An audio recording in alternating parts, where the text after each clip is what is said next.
Hi! Welcome back to my channel. Do you like my lipstick? It's very nice, isn't it? Makes my teeth look whiter. Today, I'm here to talk to you about Orphan Black again. Do you want to see something nifty? I did this thing, so let's raise that. And let's move my head and then zoom in. Do you see that? Besides my Funko Pops. Do you see that? That is Orphan Black poster. How nifty is that? This obsession has gone a bit far, but I don't care. Also, do you like my dress? It's very nice. It's from New Look. I'm quite impressed with it actually. Just a quick note to add before I go full on into Orphan Blackness. I have decided, because I'm going to Comic-Con this year in Olympia, London Olympia, you know, the big sort of convention centre where like the home show things are and stuff. I'm gonna dress up and I'm gonna do cosplay. But I'm not gonna do like an anime character because one, that's kind of hard because you sort of have to follow a actual costume, and I'm not very good at sort of finding things like that.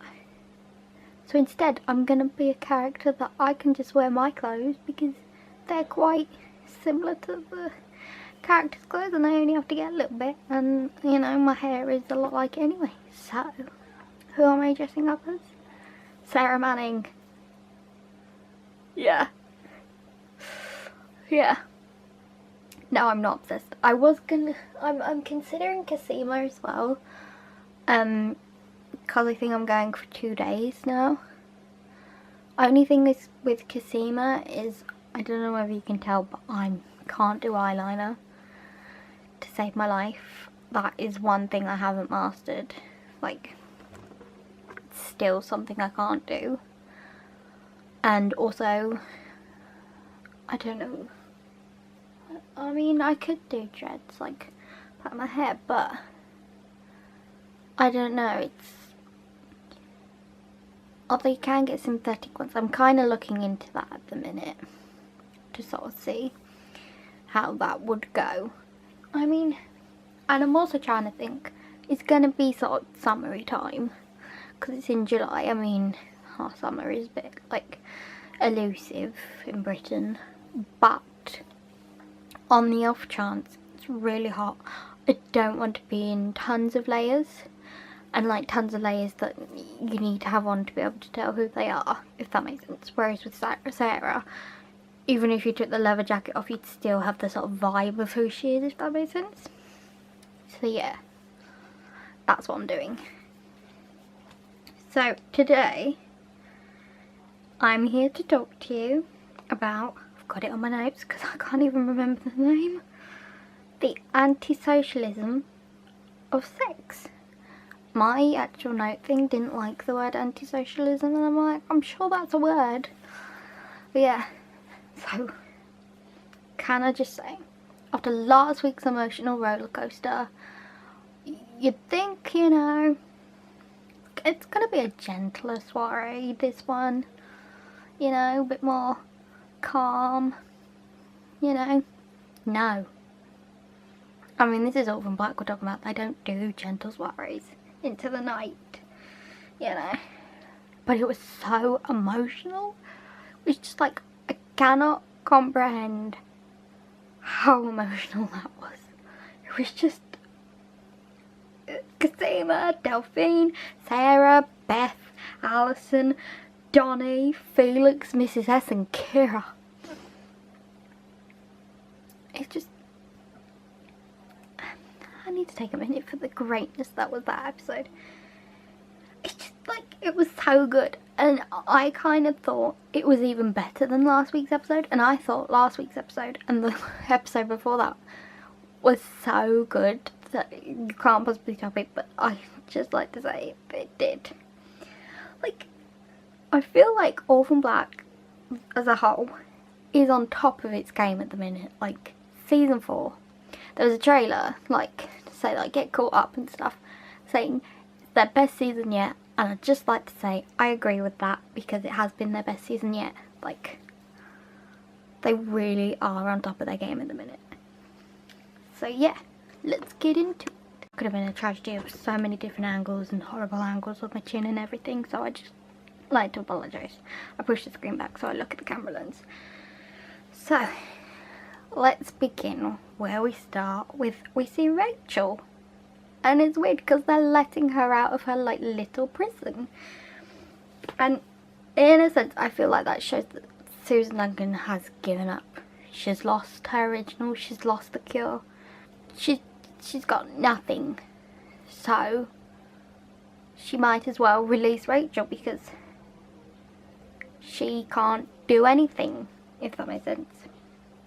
Like, she's given up fighting, which is kind of sad in a sense because I kind of warmed to Susan last week, which is really weird, but I did. And then we see the book that's like by the window with the picture of the swan, which was like the episode poster, and it's the true history of Neolution. Can I just say I'd like to read that book? And they say it was written by, created by Percival Westmoreland. I feel like we're going to get a bit more on him, especially with the ending of this episode. Yeah, this is kind of what I wanted to see in this episode. I wanted to see how they'll deal with the consequences of last week, like the grief from it, with what was quite a consequential episode, if that makes sense. Oh, my missus this. She doesn't let Sarah take Kira. I was just like, oh Sarah, just don't go back to where you were at the start of this show. You've come so far. Don't go off the rails here. And where she's like, you came to me an orphan, that's all you'll ever be. I was like, Mrs. S, that's a bit harsh. Because in a sense, it's not like you've got to realise Sarah's very brash and she makes decisions in quite a rash way. But at the time, that was their only option to do that. And how was any of them to know that Evie was in the background orchestrating their demise? I mean, you couldn't really plan that, could you? So I don't see why she's blaming Sarah so much, because they all had their part to play. And then we see Cosima, and I was just like, oh Cosima, how happy I am to see you alive, because I really feared for your life last week. Yeah. And then we see Scott trying to sort of, not calm her, sort of like look after her, and I just thought, oh Scott. Like, Scott is seriously MVP of this episode. Just saying. Most valued player, besides Felix. And then there's Alison, she's writing a card to Siobhan, and then he's praying, and she's like, oh fudge it, fudge me. And I'm just sort of like, oh Alison, I missed you last episode. And I'd just like to say, where is Helena? I'm still waiting for Helena. And then there's Felix. I feel like this episode, I really loved Felix. It's like,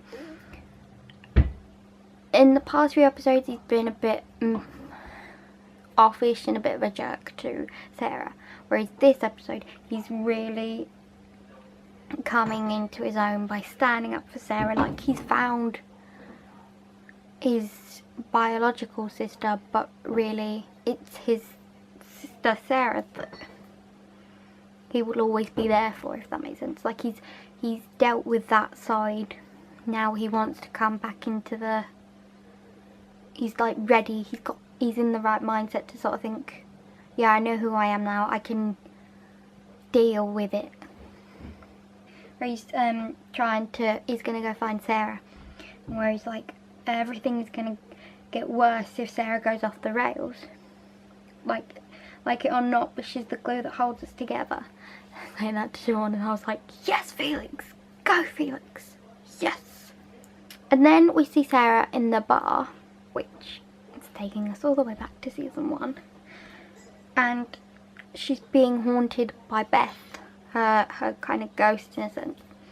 And I find that a fascinating idea because she is following down Beth's path.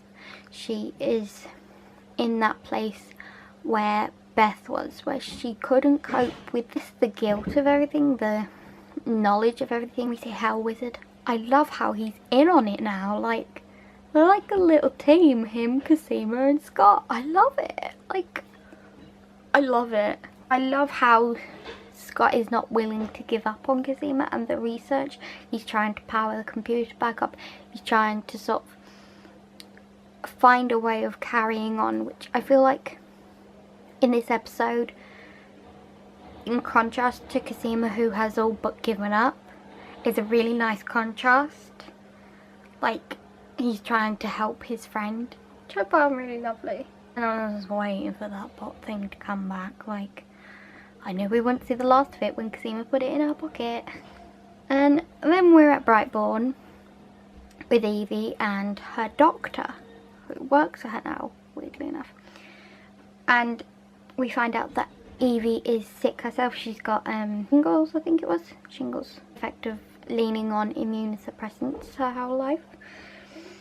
And it's a fascinating concept when you think about it, because she has one of those bots that are meant to cure this shingles that she's created with her doctor, and saying they're going to be released and they're cost effective and everything. It could be interesting if it doesn't work for her, because it's like, it's almost like you're doing these harmful and barbaric things at Brightbourne and you're sick yourself. Like, it questions why she's doing it and whether she will go to extreme lengths to get an end goal for her, if that makes sense. And then we're back with Rachel and Susan and Ira, and oh, it was just creepy when Ira's like, yes mother, and I'm like, oh my god, you kissed, you probably had sex, and I'm like, and you're calling her mother, like, that is I mean, at least he's still alive. I mean, at least he didn't die. There's always that plus. Yeah, that's the only plus. And then they have like a conference call with Evie, Rachel and Susan, and she's talking about how, Evie's talking about how she's taking over the company. She's just dissolving all the leader stuff and saying that, because Rachel and Susan ask what will happen to their subjects, so like Cosima, Alison, Sarah, Rachel, and then Evie's like, there's no need for a Helsinki, and I'm like, excusez-moi, like, please, what? But then she says that Sarah and her self-aware sisters are still a threat and they won't get such humane treatment, and I'm like, you're more like, excusez-moi, please repeat yourself, like, please. You did not just say what I think you said. Like, come on, we can't have them in any more danger. What did I say last week? Don't kill off Sarah, don't kill off Cosima, don't kill off Helena, don't kill off Alison, don't kill off Crystal, don't kill off MK, don't kill off Alice. There's so many now that you just sort of think, oh, I'm trying to get them all. Don't kill off Rachel, and don't kill off Kira. I don't think I missed any out there. No, I don't think there's any more that we've seen that aren't dead already, that haven't been killed by Helena. And I sort of, from that, I had a feeling that maybe Rachel, and this is also because I've seen the trailer for the next episode, and that trailer looked good. I have a feeling Rachel might join up with Sarah and the others. And I'd love that, because when all is lost, them turning around and defeating the people, like, I hope that happens, because no one will expect Rachel to join the other clones, and I feel like that could be her reprieve and Susan's reprieve from all the sort of things they've done to the clones, like, as a whole. This could be their redeeming. Oh, Sarah, when she's in the bar with the guy and the girl, and then they're having sex together, And then they're doing drugs. I was just like, Sarah, this is not the answer. This is not the answer, Sarah. I mean, it might make you feel good now, but it won't make you feel good tomorrow. And then there's Dizzy, and I'm like, oh, Dizzy. Yeah, oh, Dizzy. How do I know you'd turn up here? Although I do love Sarah's hair though, it was great. I'm all for the messed waves. And I really like the song that's playing in the sort of puppy club that Sarah's at. I'm like, I think I can get that on YouTube, on iTunes. I might get that. At the minute I've got no money though on iTunes. And then when that guy and girl ask Dizzy like what's wrong with him, and he's like, I'm a clown. There's 22 of me out there. I'm like, oh, Dizzy. And can I just appreciate the ability for them all to act bloody drunk? Because I've done that plenty of times in the drama group, and it's not that easy to pretend you're drunk. And like everyone applauded my appearance of being drunk. Not that I've ever been drunk before, but can I just applaud that, because it is, you sort of really have to let yourself go. Sort of, and how to look non-cliche drunk as well. And then we go back to Alison and Donnie at Gemma's birthday party, and they've invited the priest for ghost stories. And he's talking to Alison about how the stage is ready for the Hendrix and Stubbs musical showcase, musical review, and I'm like, yes! I'd love to see that. That will be genius. I hope we get to see it this season. I love how we see the contrast of grief. So we see Sarah and grief, Alison and grief, Cosima and grief, and like Mrs. S and grief, and Felix and grief. How they each deal with it differently. Like Sarah, she goes and gets drunk and does drugs and just sort of does anything to try and forget. Whereas Cosima she sort of wallowed in it, if that makes sense. I think that's the word. And sort of is willing to do dangerous things to sort of try and fix the situation. Whereas Alison's just like carry on as normal, push through it, if that makes sense. I feel like that shows the development from the start of the series to now, his development in his relationship to Sarah. Like I said, it's like he's come to terms with his birth family and stuff, so now he is comfortable in the knowledge of who he is, if that makes sense. And I love how we see the parallels between Sarah and Beth and how they block their pain out, because it's not far different. And then we see Art, and he's kicking the crap out of Duco, and I'm just like, yes, Art, you do that, Art, you kick him out, yeah, you kick the crap out of him, yes, this is what we want to see, like, yes, come on, Art. And then he's like, that was for Kendall Malone, and this one's for Beth, and I'm just like, Art.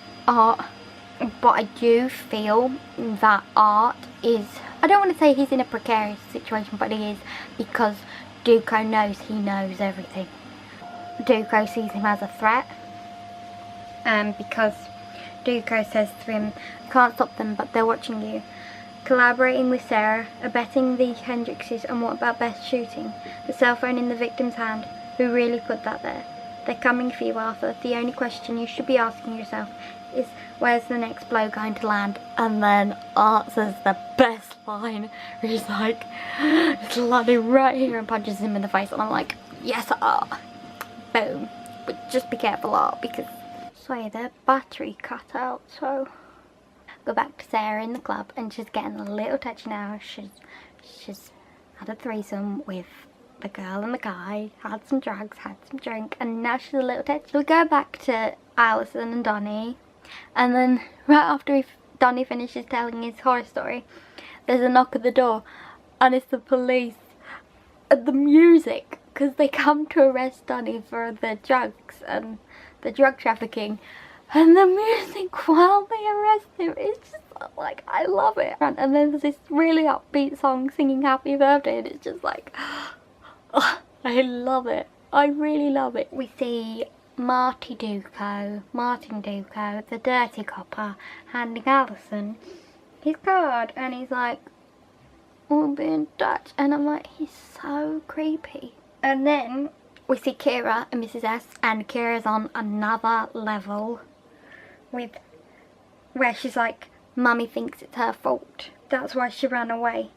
And where Mrs. S is like, oh, she'll come back. And she's like, no, she won't. She's following Beth. This time, no, she won't. This time she's following Beth. And it's like, Kira, how do you know this? I swear you're like some special child, but I'm just not sure how you are special. And then we see Sarah at the bridge, and it's just like, oh, your heart hurts for her, because it's like, oh, Sarah, is this, have you really reached rock bottom? And then we go back to Cosima and Scott in the lab, and they're looking at the bot, and and Cosima's sounding like she wants to try and implant it in her face. So then they all go up for takeaway with Hell Wizard, and Cosima manages to lock them out. And I'm like, Cosima, just don't do what I think you're gonna do. I was so happy when you were alive last week. Don't go and kill yourself now. When I didn't think you were gonna kill yourself, I thought, yep, you're free for this episode. Don't tell me you're not free for this episode. And Scott's like, you know, what are you doing, you know, this could kill you. And I think Scott's experienced enough grief after Rudy nearly killed Denise. I still can't get over that. I was so happy when they didn't kill Denise. I was like, I think that would have been the worst thing. Never mind all these clones possibly dying. I'm more worried about the cat. Yeah, can't we give Scott something nice? Just like chill. He's in all this drama. Can't we just give him another cat or something? We go back to Sarah, and she's sort of talking to Beth's ghost and being like, how mashed do you have to get to kill yourself, Beth? And it's just a bit like, Sarah, don't do it. Don't do what I think you're about to do. And then we see Felix coming to the rescue. He gets called by Mrs. F's being like, Kira said this, you know. I think it's not going to end well if you don't get there in time. So Scott calls Felix to tell him, you know, you've got to try and rationalise with Cosima. So he's in the taxi on the way to find Sarah, and then he rings Cosima, and Cosima's a bit like, I'm not going to answer, but then she does answer. And here is the bit that I think everyone stopped, and it was almost like the world stood still for a minute. He's like, you know, whatever you're going to do, you've got to listen to me first. He says, and he's like, it's about Delphine, and I'm like, yes, come on, what do you got to say about Delphine? And then we cut to Hell Wizard and Scott, and Hell Wizard's like, dude, I think we way overbuilt this. I'm like, yeah, you way overbuilt the door. And he's like, somehow during Crystal's misguided but effective, oddly effective investigation, she found herself on the trail of Delphine. Now she saw her get shot, and I love her. She's like, and that's bad, like it's more than bad. But Cosima, she saw someone else pick her up, and when they took her away, she was alive. I'm like, yes, Cosima, Delphine could be alive. And I feel like this is the thing we've wanted all to know this whole season, you know. Cosima's reaction, and it was like really gut-wrenching, where she's like, thank you. And I just like to say, Tatiana Maslany deserves all the awards for that scene. Yes, yes, yes. And then Felix's turn is to save Sarah now. We see Beth talking to Sarah, saying as Felix is coming up to them, she's like, there's more than biology between us. There's something else, you can feel it too. And I'm like, what does that mean? I desperately want to know. Is that like preluding to something? And Felix is like, you've got to be stronger than her, Sarah. Because I guess that is the case. Beth didn't have anyone, you know, by the time she killed herself. she really didn't have anyone because well, there was Paul, but Paul was her monitor, so, you know, she was so paranoid and isolated and almost fearful of everybody. If she would have had someone like Felix, it might have been different, do you know what I mean? And then it's like the next morning and we see Sarah and Mrs. Hussey cooking her breakfast, and it's really lovely, sort of them holding hands. It's a really tender moment between them. And then we're with Kira, who's playing Minecraft, and then she gets contacted by MK. I mean, I didn't think it would be the last we saw of MK, but ooh. And then we go to Rachel. She's coming down the stairs with her crutches, and then she falls and she sees a swan. A swan. I'm like, what was that swan? That's like the swan in the book that she was reading at the start and in the picture for the promo. Leda and the swan. Then Ira's coming, and then the swan sort of walks off, and then it glitches. It glitches. Like, what? I need to know more about this swan. Like, what? Is it because her eye's been hacked or something? Like, is the illusion tech? Can I just say one episode? I think I need to catch my breath after that.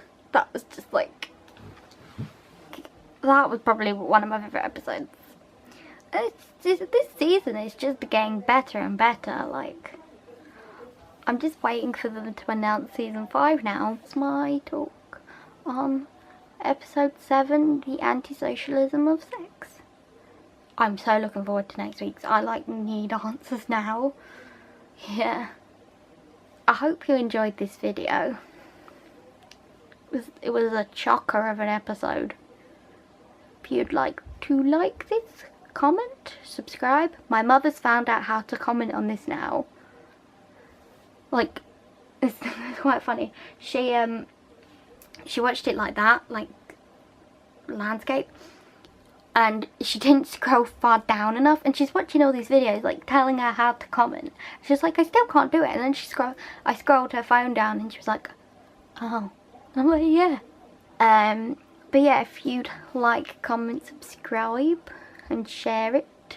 That's my goal. I'd love it if like someone from Orphan Black saw this, because I'd just be like, oh my god. Can you imagine if there actually is a convention in the UK? Like, I think I might faint. Like, the last time I met a celebrity, or like someone that I looked up to or whatever, was, who was it? Oh, it was, well, the funniest one was One Direction. I met them through which companies? Dreams Come True and Raise the Sunshine. They worked in partnership for it. And the whole time I was, because it was quite quick as well, I was sort of looking up to Harry Styles like, oh my god, you're real. And I sort of put my finger out like, oh my god, you're real. And I said to him, this is something really embarrassing. I said, you like your waxwork. Bearing in mind, I've never seen their waxworks in Madden 2 Swords. I don't even like waxworks. Like mannequins like that freak me out. They're one of my biggest fears. It's just like, although premieres I do better. I think it's because I'm sat down, so because I've got processing issues, I guess it's like I can take it all in, if that makes sense. But yeah, can you imagine if there was a convention, Jordan Gavaris or Tatiana Maslany or Christian Braun went? I think I would, I don't know what I'd do. I think I'd be sat here like, oh my god, that's you in front of me. Like, dude, like, but also I think I'd be a bit like, oh, where's Cosimo, where's Alison? And I'd be like, oh, they're all you. I keep forgetting. Hope you enjoyed it. I hope you like my new post and my new setup. I'm still trying to work out what's the best way to sit. So, we'll see. I might be in a different position next week. Thank you all for watching. Comment Orphan Blackness on the comments. Seriously. I need people to comment and be like, I love Orphan Black, da da da da. Like, so I can start a conversation, because my mum thinks I'm the only one that likes Orphan Black. I'm like, there's a whole list of people that like it out there. I'm not the only one. But I'm trying to get my aunt into it, so you know. So yeah, like, comment, subscribe. I'm sorry I couldn't get my cats in this video. It's during the day, so my cats are away from my dog, because they don't like my dog, but my dog likes them. So yeah, that'd be cool. Thank you for watching. I hope this isn't as long as last week's. It shouldn't be. I don't think it is. Bye.